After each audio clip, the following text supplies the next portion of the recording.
In this video, you're going to learn about the object class. This is separate from making an object of a class, which is what we've been doing a lot lately. This is actually a class whose name is object. And this is a very special class because the object class is the superclass of all classes. So it's actually the only class in Java that doesn't have a superclass. So it's at the top of the class hierarchy. So here you can see the Javadoc page for the object class. And we can see the description says that class object is the root of the class hierarchy. Every class has object as a superclass. So even if you write a class that extends another class, and that class extends another class, eventually, if you keep going up that hierarchy, eventually you're going to get to the object class. So even if your class doesn't directly extend the object class, it is somewhere down the hierarchy of its subclasses. So we can see here in our Javadocs that we just have a simple constructor, no parameters. And then we've got a few methods in here. And some that you will be familiar with are the equals method. So we've worked with that before and we'll look at it again in just a moment. And also the toString.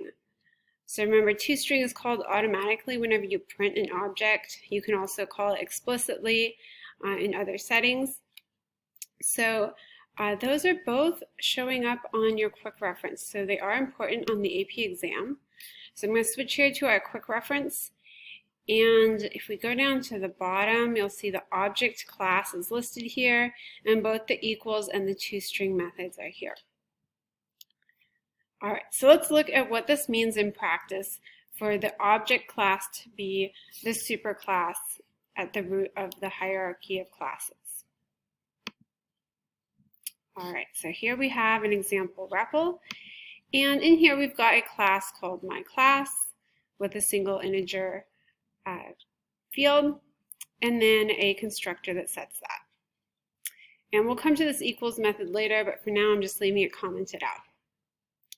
So this looks like it doesn't have a superclass.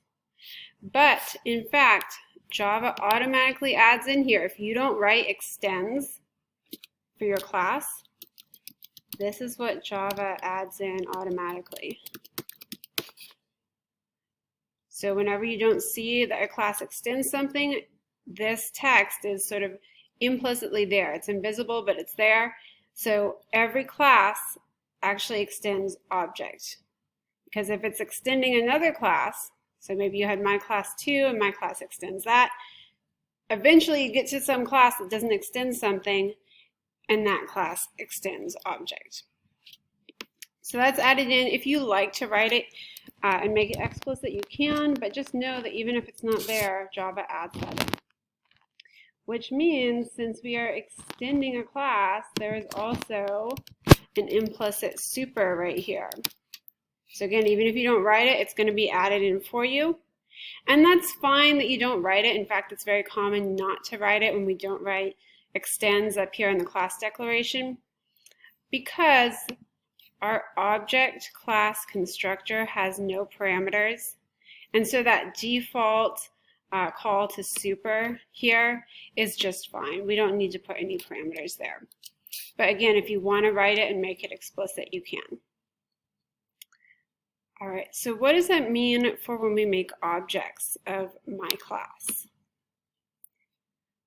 Well, first of all, we can make our standard object the way we're used to, declare myClass object, call the constructor, we're passing the parameter. That's what we've been doing all along. You can also make objects of the object class and initialize them to be one of its subclasses.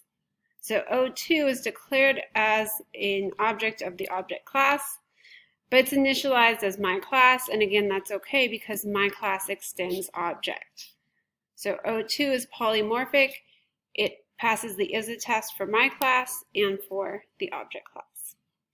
And in fact, because all objects extend the object class, then every time you're making an object, you're actually making a polymorphic object because it will pass the as a test for both the object class and whatever other class you are initializing it with.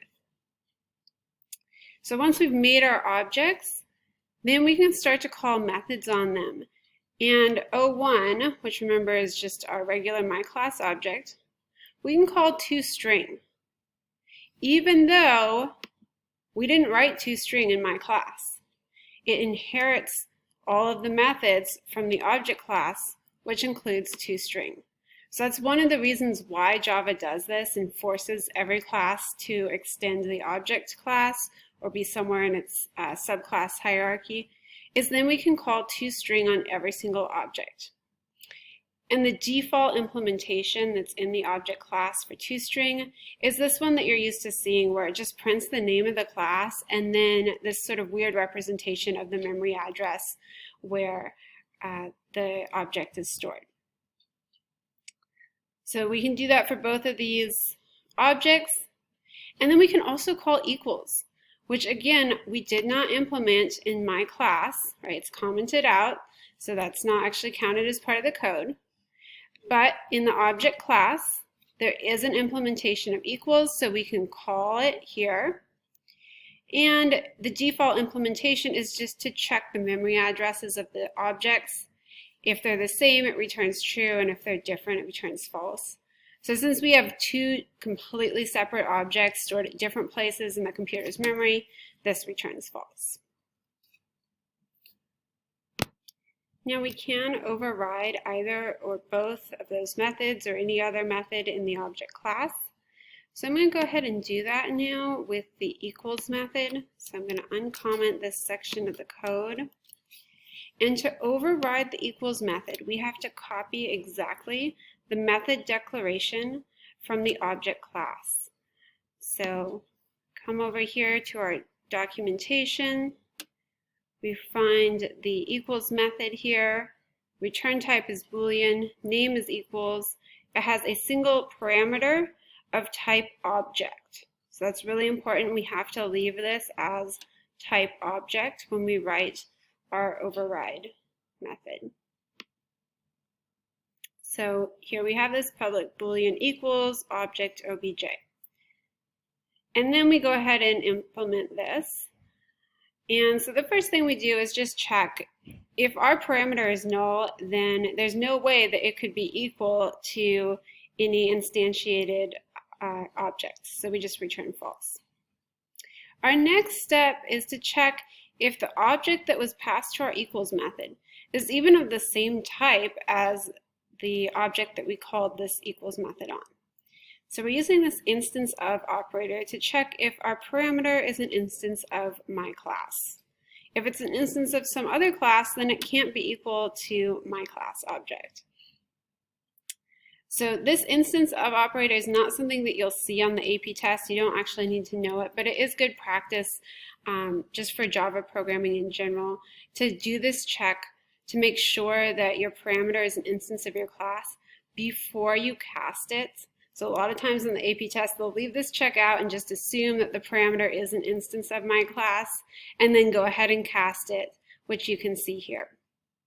So we are casting our parameter obj to be of type my class.